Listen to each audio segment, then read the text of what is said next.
কর্ম এবং ফল। মানুষের স্বভাব হলো এটাই যে তিনি নিজের প্রত্যেক পরিশ্রমের প্রতিফল প্রার্থনা করেন। বেশিরভাগ সময় এই ফলাফলের চিন্তা করতে করতে, কল্পনা করতে করতে উনি কর্ম করতে থাকেন যে আমি এই কাজটা করলে এই ফল পাবো। সেই সব কল্পনা করতে থাকেন যা না তার হাতে আছে, না আছে অধিকার, আর না আছে নিয়ন্ত্রণ। উনি শুধু নিজের কর্ম করতে পারেন। উনি কি ফল পাবেন তা তার হাতে কখনোই নেই। তাই আপনিও শুধুমাত্র কর্ম করতে থাকুন, ফলের চিন্তা করবেন না। মনে রাখবেন, শিকড় এবং শাখা যেভাবে একে অপরের সাথে জড়িয়ে, সেইভাবেই একে অপরের সাথে জড়িয়ে কর্ম এবং ফল। যেরকম কর্ম আপনি করবেন সেরকম ফল আপনি অবশ্যই পাবেন। তাই এই ফলের আশায় কর্মের সময় কখনোই নষ্ট করবেন না, কারণ যে ব্যক্তি সময় নষ্ট করেন, সময় সেই ব্যক্তিকে অবশ্যই নষ্ট করে দেয়। কর্ম করুন নিঃস্বার্থভাবে, ফলের চিন্তা করবেন না, আর আমার সাথে ভালোবেসে বলুন রাধা রাধা। কর্ম এবং ফল। দেখতে গেলে এই সমস্ত ব্রহ্মাণ্ড এই দুইয়ের মাঝেই স্থির হয়ে আছে। মানুষজন কর্ম করেন ভালো ফল লাভের আশায়, আর ভালো ফল লাভের আশায় উনি এটাই ভুলে যান যে উনি যে কর্ম করছেন তা কি করছেন। আমি বলেছিলাম কর্ম করুন ফলের চিন্তা না করে, কিন্তু কি কর্ম করছেন সেই বিষয়ে ভাবাটাও অত্যন্ত আবশ্যক। নয়তো অনেক সময় আমরা এমন কর্ম করে ফেলি যা না চাইতেও বিষে পরিণত হয়, যা হয়েছে দুঃশাসনের সাথে, দুর্যোধনের সাথে, গুরু দ্রোণের সাথে। একজনের মানসিকতা উচিত ছিল না, একজনের বিবেক উচিত ছিল না, আরেকজন যে পক্ষ নির্বাচন করেছিলেন সেই পক্ষ উচিত ছিল না। আর যা কিছু ওনাদের সাথে হলো, আপনার, আমার, আমাদের সকলের সাথে তা হতে পারে। আমি বলেছিলাম কর্ম করুন, ফলের চিন্তা করবেন না, কিন্তু এই কর্মের বিষয়ে বিচার করে দেখাটাও ততটাই আবশ্যক। দেখুন, কর্ম করার উচিত প্রক্রিয়া ফলের চিন্তা না করা, কিন্তু যদি আপনার কর্ম শুভ হয় তাহলে তার ফলও নিয়তি আপনাকেই দেবে। সর্বদা কর্ম করার সময় এটা ভাবুন যে আপনার এই কর্ম এই সংসারকে, এই সমাজকে, আপনার পরিবারকে, আপনার আশেপাশের মানুষজনকে কোন দিশায় নিয়ে যাবে। যদি এটা সবার জন্য মঙ্গলময় হয় তাহলে কর্ম করতে থাকুন। আর হ্যাঁ, নিশ্চিত রূপে ফলের চিন্তা করবেন না। আসুন আমার সাথে ভালোবেসে বলুন রাধা রাধা। বটবৃক্ষের বীজ সর্ষের দানার থেকেও ছোট হয়, কিন্তু যখন তা নিজের রূপ ধারণ করে তখন তা বিশাল বৃক্ষের আকার ধারণ করে, যা সহস্র বছর ধরে বেঁচে থাকে, ছায়া প্রদান করে, পাখিদের আশ্রয় প্রদান করে, আর দেয় পথচারীদের বিশ্রাম করার স্থান। কেন? কারণ সেই ছোট বীজ তা মাটির ভেতরে গিয়ে নিজের খোলস ত্যাগ করে। অন্ধকারে থাকে সে, যতই আলো আসুক না কেন, যতই বর্ষা আসুক না কেন, সব সহ্য করে। আর তারপরে একটা চারা গাছ অঙ্কুরিত হয়, তারপর ধীর গতিতে একটা বিশাল বৃক্ষতে পরিণত হয়। দেখুন, জীবনে কঠিন সময় আসে, এই জন্য নয় যে আপনি হার মেনে নেবেন, এই জন্য আসে যাতে আপনি ভবিষ্যৎ নির্মাণের জন্য নিজেকে তৈরি করতে পারেন।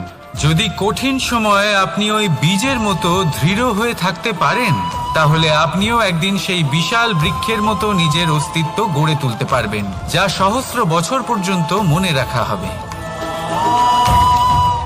আসুন আমার সাথে ভালোবেসে বলুন রাধা রাধা।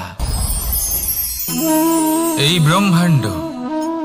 ব্রহ্মাণ্ড কত বৃহৎ, তাই না? যার সম্মুখে এই পৃথিবীকেও একটা বিন্দুর মতো মনে হয়। আর এই পৃথিবীতে আমরা কে হই, আমাদের আকার কিরকম, আমাদের অস্তিত্বই বা কি? যখন আমরা এভাবে ভাবি তখন মনে হয় আমরা কিছুই নই। তা আমরা যখন কিছুই নই, তাহলে আমরা এত চিন্তা করি কেন? কি ভেবে ভয় পাই? কাকেই বা এত ভয় পাই? কে আমাদের মারতে পারে আর কেই বা আমাদের জন্ম দেবে? আত্মার আসলে না কখনো জন্ম হয় আর না কখনো মৃত্যু। আত্মা শুধুই শরীর বদল করে। আপনি, আমি, আমরা সকলে এই শরীর নয়, আমরা হলাম আত্মা, যা হলো পরম আত্মার পরম অঙ্গ। সেই জন্য মনে রাখবেন, বাইরের কোথাও দেখবেন না, নিজের অন্তরের গভীরে গিয়ে দেখুন, আত্মাকে উপলব্ধি করতে শিখুন। ক্লেশ, ভয়, চিন্তা, এই সব কিছুর থেকে নিজেকে দূরে রাখুন, তাহলেই উপলব্ধি করতে পারবেন পরমাত্মাকে। তাহলে আসুন আমার সাথে ভালোবেসে বলুন, রাধা রাধা। পরিবর্তন এই সংসারের শাশ্বত নিয়ম। কোনো রাজা নেই যিনি চিরকাল রাজা থাকেন, কোনো ধনী ব্যক্তি নেই যিনি চিরকাল ধনী থাকবেন। এই সংসারে সূর্যের স্থান নেওয়ার জন্য চন্দ্রিমার আগমন ঘটে। কোন স্থান যাকে পতিত বলা হয়েছিল সেখানে মহল তৈরি হয়েছে। কোন স্থান যাকে আজ মলিন বলা হয়েছে কাল সেখানে মন্দিরও স্থাপন হতে পারে। কোনো ঋতু চিরকালের জন্য থাকে না, কখনো সময় চিরকাল একরকম থাকে না। আজ যে আপনার কাছে রয়েছে কাল অন্য কারোর ছিল, আজ যে আপনার কাছে রয়েছে কাল তা অন্য কারোর কাছে চলে যাবে। আপনার সাথে কিছু থাকলে তা হলো আপনার কর্ম, কিন্তু সেই কর্মের পরিণামও আপনার নয়। আপনি শুধু কর্ম করুন, বাকি সবকিছুই পরিবর্তনশীল। কিন্তু সেই পরিবর্তনকে দেখে ভয় পাওয়ার প্রয়োজন নেই, তাকে স্বাগত জানান। যদি আপনি হাসি মুখে সেই পরিবর্তনকে স্বাগত জানান, তাহলে এই পরিবর্তনও হাসি মুখে আপনার সাথে থাকবে। আসুন আমার সাথে ভালোবেসে বলুন, রাধা রাধা। সঞ্চয়। মানুষের যখন থেকে বোধবুদ্ধি হয় সঞ্চয় করতে আরম্ভ করে দেন। সঞ্চয় করতে থাকেন ভোজনের, সঞ্চয় অর্থের, সঞ্চয় শক্তির। নিজের জন্য করেন, নিজের পরিবারের জন্য করেন, নিজের স্ত্রীর জন্য করেন, সন্তানের জন্য করেন, সন্তানের সন্তানের জন্যও সঞ্চয় করেন। সঞ্চয় করার জন্য ওনার কাছে অনেক কারণ রয়েছে, কারণ উনি এটা ভাবেন যে এই সঞ্চিত শক্তির জন্য কেউ ওনার কোনো ক্ষতি করতে পারবে না। মানুষ ভুলে যান একটা গুরুত্বপূর্ণ কথা, এই সত্য, উনি এই সংসারে খালি হাতেই এসেছিলেন, আর এখান থেকে ওনাকে খালি হাতেই যেতে হবে। যা এখানকার তা এখানেই থেকে যাবে। আর যদি কিছু ওনার সাথে যায় তা হলো ওনার কর্ম, আর কিচ্ছু নয়। তাই যদি কিছু অর্জন করতে চান তাহলে শুভ কর্ম অর্জন করুন, আত্মশক্তি অর্জন করুন, কারণ পরলোকে এটাই হবে আপনার সম্পত্তি। তাহলে কি এটা আপনি অর্জন করতে চান না? আসুন আর আমার সাথে ভালোবেসে বলুন, রাধা রাধা। সদিচ্ছা। দেখতে গেলে 3 অক্ষরে তৈরি এই শব্দ, কিন্তু সমস্ত ত্রিলোক তার উপরেই আধারিত। আপনি এই সংসারে এসেছেন, তখন অবশ্যই শ্বাস নেবেন, কিন্তু তার বদলে আপনাকে কিছু তো দিতেই হবে। আপনার উপর নির্ভর করছে আপনি কি দেবেন। কি দেবেন এই সংসারকে, এই সমাজকে, নিজের পরিবারকে, আর তার বদলে কি নেবেন? যশ নাকি অপযশ? দেখুন, এক ছিল রাবণ, যে কিনা সমুদ্র পার করল সীতাকে অপহরণ করার জন্য, আর এক ছিলেন রামচন্দ্র, যিনি সমুদ্র পার করেছিলেন, সেতু বানিয়ে গিয়েছিলেন সীতাকে ফিরিয়ে নিয়ে আসার জন্য। দুজনেই সমুদ্র পার করেছিলেন, শুধু পার্থক্য ছিল সদিচ্ছাকে বোঝার, লক্ষ্যের। অনেক মানুষের যাত্রা একরকম হতেই পারে, কিন্তু আনন্দ তখনই লাভ করবেন যখন লক্ষ্য শুভ হবে, মহান হবে। এই লক্ষ্য দিয়ে এই সংসারের কল্যাণ হবে এবং মানুষের সম্মান হবে। যদি আপনার সংকল্প উচিত হয় তাহলে আপনার লক্ষ্য উচিতই হবে, নয়তো শুধুমাত্র বিনাশ হবে। আর উচিত এটাই হবে যে বিনাশের হাত থেকে যেন নিজেকে বাঁচানো যায়, কি বলেন? তাই জীবনে যে লক্ষ্য স্থির করছেন মনে রাখবেন তা যেন শুভ লক্ষ্য হয়। যদি এরকম হয় তাহলে আপনার যাত্রা, আপনার জীবন দুটোই শুভময় হবে। আসুন আর আমার সাথে ভালোবেসে বলুন, রাধা রাধা। সুরক্ষা। এই সুরক্ষা আসলে কি? এটা কি কোনো কবচ নাকি কোনো সীমা? এই সুরক্ষা আসলে অন্য কিছু। আমাদের মাতা পিতা, আমাদের প্রিয়জন, আমাদের বন্ধু, এই সমাজ, আমাদের শুভাকাঙ্ক্ষী, আমাদের আত্মীয়, এনারা সবাই আমাদের জীবনে কোনো না কোনো ভাবে সুরক্ষা দিয়ে থাকেন, একটা কবচ দিয়ে থাকেন কোনো না কোনো রূপে। কিন্তু দেখতে গেলে আমাদের পরাক্রমের পথে আমাদের বীরত্বের পথে, আমাদের সাহসের পথে এই সুরক্ষাই সব থেকে বড় বাধা হয়ে দাঁড়ায়। একবার ভেবে দেখুন, যদি আপনি কোনো সুরক্ষাই না পান, বা যদি আপনি এই সুরক্ষা ভেঙে বাইরে আসতে পারেন, তাহলে আপনার বীরত্ব চরম সীমায় পৌঁছে যায়। কেন? কারণ তখন আপনি জানেন যে এই সংসারের সম্মুখীন আমাদের নিজেদেরই হতে হবে। আপনি বুঝে যান যে শত্রুর সম্মুখীন এবার নিজের বলের দ্বারা, নিজের পরাক্রমের দ্বারা, নিজের সাহসের দ্বারা করতে হবে। আর তখন আমাদের মনের মধ্যে এই শক্তি জাগ্রত হয়। এই শক্তি অন্তরেই বসবাস করে। শুধু এটা চিনে নিতে হবে, একে জাগ্রত করতে হবে। আর এটা সুরক্ষা ভেঙে যাওয়ার পরেই সম্ভব হয়। আর যারা নিজের শক্তি সম্পর্কে জানেন, যিনি নিজেই জানেন তিনি কতটা শক্তিশালী, তিনি নিজেই নিজের সুরক্ষা কবচ চিরকালের মতো ভেঙে ফেলে দেন, ঠিক কর্ণের মতো। আর তারপরে দেখুন, আপনার পরাজয় হোক বা বিজয়ী হোক না কেন, সেটাই অনেক বড় হয়, সেটাই প্রশস্ত হয়ে থাকে। সেই জন্য ত্যাগ করুন নিজের ভয়কে, নিজের আশেপাশের এই সুরক্ষা চক্রকে ভেঙে ফেলুন। আর সম্মুখীন হন এই সংসারের নিজের শত্রুর সম্মুখীন হন। পরাক্রমের এই অঙ্কুর, তা অঙ্কুরিত হওয়ার জন্য বীজের উপরের এই কবচ, এটা ভেঙে যাওয়া অতি আবশ্যক। আসুন আমার সাথে ভালোবেসে বলুন, রাধা রাধা। যখন আমরা হাঁটতে থাকি আর আমাদের পায়ে কাঁটা বিঁধে যায়, তখন মুখ দিয়ে আহ বেরিয়ে আসে, কান্না চলে আসে, আর অনেক সময় অভিশাপও বেরিয়ে আসে। কিন্তু আমরা কি কখনো এটা এইভাবে দেখেছি, এইভাবে ভেবেছি যে আমরা যে পথে চলেছি সেই পথে কাঁটা বিঁধেছে, নাকি আমরা সেই পথ নির্বাচন করেছি যাতে শুধুই কাঁটা রয়েছে? নাকি আমরা এভাবে ভেবে দেখেছি যে এই কাঁটা আমাদের কষ্ট দিতে এসেছে, নাকি এটা আমরাই বিছিয়ে রেখেছিলাম? সাবধান থাকা উচিত ছিল, কারণ কাঁটা বিঁধলে যন্ত্রণা হবে, চিৎকার করে ফেলতে পারি, মুখ থেকে অভিশাপও বেরিয়ে আসতে পারে। কিন্তু এই অভিশাপ শুধুমাত্র আমাদের তরফ থেকে অভিশাপ হয়, সামনের ব্যক্তিটির ওপরও নির্ভর করে। এবার সেই ব্যক্তি যদি এমন হয় যে ফুল আর কাঁটা এই দুই সমানভাবে গ্রহণ করতে পারে, তার কাছে অভিশাপও বরদানে পরিণত হয়। শেষ পর্যন্ত ব্যাপারটা দাঁড়ায় ভাবনা, চিন্তা, দৃষ্টিভঙ্গির ওপর। কারণ আপনার এই ভাবনাই সত্যি হয়ে সামনে আসে। সেই জন্য এই ভাবনা, চিন্তা, মানসিকতাকে গুরুত্ব সহকারে দেখবেন। এই বিবেচনা নিয়ে বিবেচনা করতে শিখুন। আমার কথার অর্থ হলো যে জীবনে যখন এরকম কিছু একটা ঘটবে, তখন ভেবে দেখুন যে এরকম কেন হলো।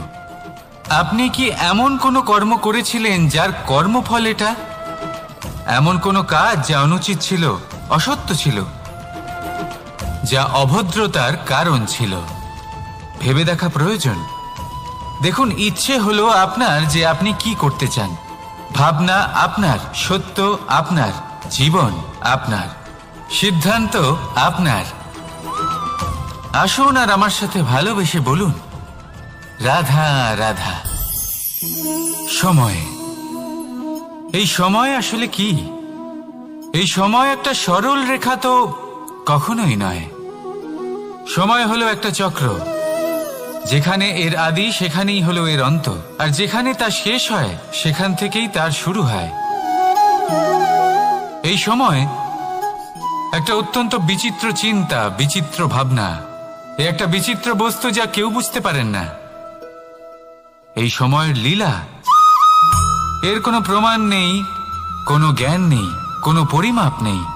শুধু এটুকু আমরা জানতে পারি, যেখানে শেষ হবে সেখান থেকে একটা নতুন সূচনাও হবে।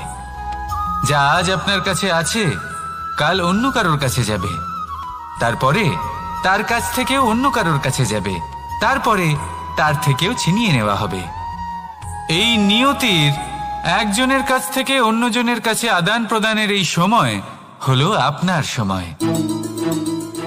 এই সময়ের সদ্ব্যবহার করুন, এই সময়কে বাঁচুন। আপনাকে শুধু এটাই সুনিশ্চিত করতে হবে যে আপনি কোন পক্ষে আছেন। আর সত্যি বলতে কি, আপনার জীবনের পরিণাম নির্ভর করে আপনার নির্বাচনের ওপর। আপনি কোন পক্ষ নির্বাচন করছেন।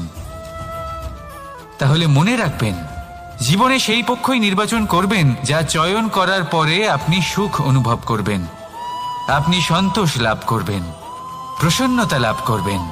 আর আমি এটাই সুনিশ্চিত করব যে এই পক্ষ যেন শান্তির পক্ষ হয়, এই পক্ষই যেন প্রেমের পক্ষ হয়। তাহলে চিন্তা করবেন না, আর আসুন আমার সাথে ভালোবেসে বলুন, রাধা রাধা।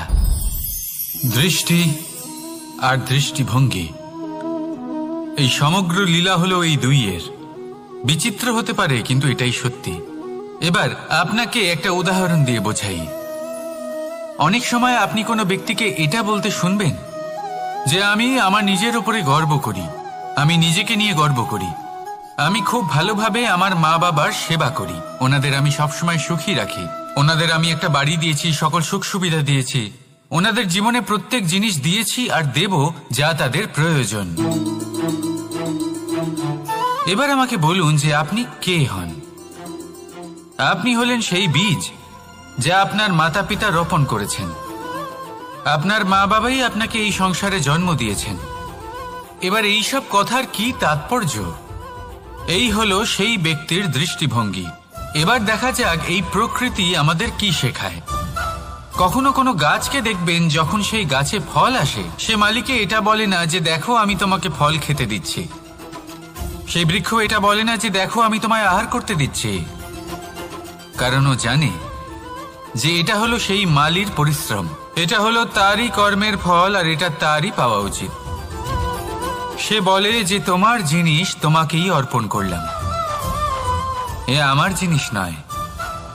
ও জানে সেই মালির গুরুত্ব আসলে কি। এটা হলো তার দৃষ্টিভঙ্গি। সেই জন্য আপনি জীবনে কোন ব্যক্তির মধ্যে, কোন পশু পাখির মধ্যে, কোন প্রাণীর মধ্যে, কোন পরিস্থিতিতে, কোন আবেগের মুহূর্তে কি দেখতে পাচ্ছেন, সেটা আপনার দৃষ্টিভঙ্গির উপরে নির্ভর করছে। তাই নিজের মনে ধনাত্মক ভাব জাগ্রত করুন, শুভ চিন্তা নিয়ে আসুন। এই ভাবনাই সত্য হয়ে সামনে আসবে। এই দৃষ্টিভঙ্গি এমন হয়ে যাবে যে আপনার জীবনে সবকিছুই শুভ হবে। তাহলে আসুন আর আমার সাথে ভালোবেসে বলুন, রাধা রাধা। প্রতিশোধ অথবা কাউকে দুঃখ দেওয়ার ভাবনা, যদি এটা আপনার মনে থাকে, তাহলে আপনি নিজের মনেই যন্ত্রণার একটা বিশাল বৃক্ষ রোপণ করছেন, এটা মনে রাখবেন। কারণ কাউকে দুঃখ দেবার এই ভাবনা, এটা হলো সেই বীজ যা আপনার মনেই পতিত হবে, আপনার মনেই অঙ্কুরিত হবে, আর আপনার মনেই একটা বিশাল বৃক্ষরূপে বেড়ে উঠবে। জীবন আপনার, কর্ম আপনার, কাউকে দুঃখ দেবার ভাবনা আপনার ছিল, এই বৃক্ষ হলো আপনার, তাই এর ফলও আপনিই পাবেন, যা গ্রহণও আপনাকেই করতে হবে। মনে রাখবেন, যে মানুষ এটা ভাবে যে আমি ওকে দুঃখ দেব, ওকে কষ্ট দিতে চাই আমি, সেই মানুষই দুঃখ আর কষ্ট পেয়ে থাকে। যদি সেই জায়গায় আপনি এটা ভাবেন যে আমি কাউকে সুখী করে তুলতে চাই, কাউকে সুখ প্রদান করতে চাই, তাহলে তারও বীজ আপনার মনেই রোপণ হবে, বৃক্ষে পরিণত হবে, যার ফলও আপনিই পাবেন। এখানে বিষয়টা হলো শুধু মানসিকতার চিন্তা, যা সত্য হয়ে আপনার সামনে আসে। তাহলে এই মানসিকতা শুভ করুন, সবার জন্য মঙ্গল কামনা করুন। অন্যের মনে আপনার জন্য ভালো চিন্তা থাকুক বা না থাকুক, আপনি সবার জন্য শুভ চিন্তা করে কর্ম করতে থাকুন, তাহলে আপনার সাথেও ভালোই হবে। তাহলে আসুন আর আমার সাথে ভালোবেসে বলুন, রাধা রাধা। সুখ আর অভিজ্ঞতা, এই দুই জীবনে একসাথে কখনোই আসে না। মনে রাখবেন, যেখানে সুখ থাকে সেখানে অভিজ্ঞতা থাকে না, আর যখন এই সুখ আমাদের জীবন থেকে দূরে চলে যায়, তখন আমাদের জীবনে আসে এই অভিজ্ঞতা। পরমাত্মা, প্রকৃতি, নিয়তি এই অভিজ্ঞতাকে আমাদের জীবনে পাঠান, যাতে আমরা একটা অত্যন্ত গুরুত্বপূর্ণ শিক্ষা, একটা জ্ঞান প্রাপ্ত করতে পারি। এই অভিজ্ঞতা আমাদের শেখায় যে অতীতে এমন কি হয়েছিল যা আমাদের করা উচিত হয়নি। আমাদের শেখায় ভবিষ্যতে এমন কি আছে যা আমাদের করা উচিত আর কি করা উচিত নয়। দেখতে গেলে এই অভিজ্ঞতা আমাদের সেই শিক্ষা দেয় যার জন্য আমরা সুখের দিকে উচিতভাবে অগ্রসর হতে পারি। সেই জন্য জীবনে যখনই দুঃখ আসবে, দুঃখের এই সময় আসবে, তখন হতাশ হবেন না। বোঝার চেষ্টা করুন এই পরিস্থিতি কেন এসেছে, কি শিক্ষা দিতে এসেছে। যদি আপনি সেই জ্ঞান লাভ করেন, সুখের পথে অগ্রসর হন, তাও উচিত রূপে, তাহলে এই অভিজ্ঞতার উদ্দেশ্য পূরণ হয়ে যায়। তাহলে আসুন আর আমার সাথে ভালোবেসে বলুন, রাধা রাধা। এবং ফল, মানুষের স্বভাব হলো এটাই যে তিনি নিজের প্রত্যেক পরিশ্রমের প্রতিফল প্রার্থনা করেন। বেশিরভাগ সময় এই ফলাফলের চিন্তা করতে করতে, কল্পনা করতে করতে উনি কর্ম করতে থাকেন যে আমি এই কাজটা করলে এই ফল পাবো। সেই সব কল্পনা করতে থাকেন যা না তার হাতে আছে, না আছে অধিকার, আর না আছে নিয়ন্ত্রণ। উনি শুধু নিজের কর্ম করতে পারেন। উনি কি ফল পাবেন তা তার হাতে কখনোই নেই। তাই আপনিও শুধুমাত্র কর্ম করতে থাকুন, ফলের চিন্তা করবেন না। মনে রাখবেন, শিকড় এবং শাখা যেভাবে একে অপরের সাথে জড়িয়ে, সেইভাবেই একে অপরের সাথে জড়িয়ে কর্ম এবং ফল। যেরকম কর্ম আপনি করবেন, সেরকম ফল আপনি অবশ্যই পাবেন। তাই এই ফলের আশায় কর্মের সময় কখনোই নষ্ট করবেন না, কারণ যে ব্যক্তি সময় নষ্ট করেন, সময় সেই ব্যক্তিকে অবশ্যই নষ্ট করে দেয়। কর্ম করুন নিঃস্বার্থভাবে, ফলের চিন্তা করবেন না, আর আমার সাথে ভালোবেসে বলুন, রাধা রাধা। কর্ম এবং ফল, দেখতে গেলে এই সমস্ত ব্রহ্মাণ্ড এই দুইয়ের মাঝেই স্থির হয়ে আছে। মানুষজন কর্ম করেন ভালো ফল লাভের আশায়, আর ভালো ফল লাভের আশায় উনি এটাই ভুলে যান যে উনি যে কর্ম করছেন তা কি করছেন। আমি বলেছিলাম কর্ম করুন ফলের চিন্তা না করে, কিন্তু কি কর্ম করছেন সেই বিষয়ে ভাবাটাও অত্যন্ত আবশ্যক। নয়তো অনেক সময় আমরা এমন কর্ম করে ফেলি যা না চাইতেও বিষে পরিণত হয়, যা হয়েছে দুঃশাসনের সাথে, দুর্যোধনের সাথে, গুরু দ্রোণের সাথে। একজনের মানসিকতা উচিত ছিল না, একজনের বিবেক উচিত ছিল না, আরেকজন যে পক্ষ নির্বাচন করেছিলেন সেই পক্ষ উচিত ছিল না। আর যা কিছু ওনাদের সাথে হলো, আপনার, আমার, আমাদের সকলের সাথে তা হতে পারে। আমি বলেছিলাম কর্ম করুন, ফলের চিন্তা করবেন না, কিন্তু এই কর্মের বিষয়ে বিচার করে দেখাটাও ততটাই আবশ্যক। দেখুন, কর্ম করার উচিত প্রক্রিয়া ফলের চিন্তা না করা, কিন্তু যদি আপনার কর্ম শুভ হয়, তাহলে তার ফলও নিয়তি আপনাকেই দেবে। সর্বদা কর্ম করার সময় এটা ভাবুন যে আপনার এই কর্ম এই সংসারকে, এই সমাজকে, আপনার পরিবারকে, আপনার আশেপাশের মানুষজনকে কোন দিশায় নিয়ে যাবে। যদি এটা সবার জন্য মঙ্গলময় হয়, তাহলে কর্ম করতে থাকুন। আর হ্যাঁ, নিশ্চিত রূপে ফলের চিন্তা করবেন না। আসুন আমার সাথে ভালোবেসে বলুন, রাধা রাধা। বটবৃক্ষের বীজ সর্ষের দানার থেকেও ছোট হয়, কিন্তু যখন তা নিজের রূপ ধারণ করে, তখন তা বিশাল বৃক্ষের আকার ধারণ করে, যা সহস্র বছর ধরে বেঁচে থাকে, ছায়া প্রদান করে, পাখিদের আশ্রয় প্রদান করে, আর দেয় পথচারীদের বিশ্রাম করার স্থান। কেন? কারণ সেই ছোট বীজ তা মাটির ভেতরে গিয়ে নিজের খোলস ত্যাগ করে। অন্ধকারে থাকে সে, যতই আলো আসুক না কেন, যতই বর্ষা আসুক না কেন, সব সহ্য করে। আর তারপরে একটা চারা গাছ অঙ্কুরিত হয়, তারপর ধীর গতিতে একটা বিশাল বৃক্ষতে পরিণত হয়। দেখুন, জীবনে কঠিন সময় আসে, এই জন্য নয় যে আপনি হার মেনে নেবেন, এই জন্য আসে যাতে আপনি ভবিষ্যৎ নির্মাণের জন্য নিজেকে তৈরি করতে পারেন। যদি কঠিন সময়ে আপনি ওই বীজের মতো দৃঢ় হয়ে থাকতে পারেন, তাহলে আপনিও একদিন সেই বিশাল বৃক্ষের মতো নিজের অস্তিত্ব গড়ে তুলতে পারবেন, যা সহস্র বছর পর্যন্ত মনে রাখা হবে। আসুন আমার সাথে ভালোবেসে বলুন, রাধা রাধা। এই ব্রহ্মাণ্ড কত বৃহৎ, তাই না? যার সম্মুখে এই পৃথিবীকেও একটা বিন্দুর মতো মনে হয়। আর এই পৃথিবীতে আমরা কে হই, আমাদের আকার কিরকম, আমাদের অস্তিত্বই বা কি? যখন আমরা এভাবে ভাবি তখন মনে হয় আমরা কিছুই নই। তা আমরা যখন কিছুই নই তাহলে আমরা এত চিন্তা করি কেন? কি ভেবে ভয় পাই? কাকেই বা এত ভয় পাই? কে আমাদের মারতে পারে আর কেই বা আমাদের জন্ম দেবে? আত্মার আসলে না কখনো জন্ম হয় আর না কখনো মৃত্যু। আত্মা শুধুই শরীর বদল করে। আপনি, আমি, আমরা সকলে এই শরীর নয়, আমরা হলাম আত্মা, যা হলো পরম আত্মার পরম অঙ্গ। সেই জন্য মনে রাখবেন, বাইরের কোথাও দেখবেন না, নিজের অন্তরের গভীরে গিয়ে দেখুন, আত্মাকে উপলব্ধি করতে শিখুন।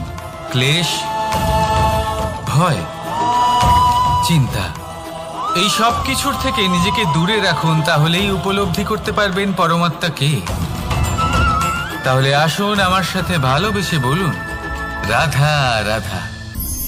পরিবর্তন এই সংসারের শাশ্বত নিয়ম। কোনো রাজা নেই যিনি চিরকাল রাজা থাকেন, কোনো ধনী ব্যক্তি নেই যিনি চিরকাল ধনী থাকবেন। এই সংসারে সূর্যের স্থান নেওয়ার জন্য চন্দ্রিমার আগমন ঘটে। কোন স্থান যাকে পতিত বলা হয়েছিল সেখানে মহল তৈরি হয়েছে। কোন স্থান যাকে আজ মলিন বলা হয়েছে কাল সেখানে মন্দিরও স্থাপন হতে পারে। কোনো ঋতু চিরকালের জন্য থাকে না, কখনো সময় চিরকাল একরকম থাকে না।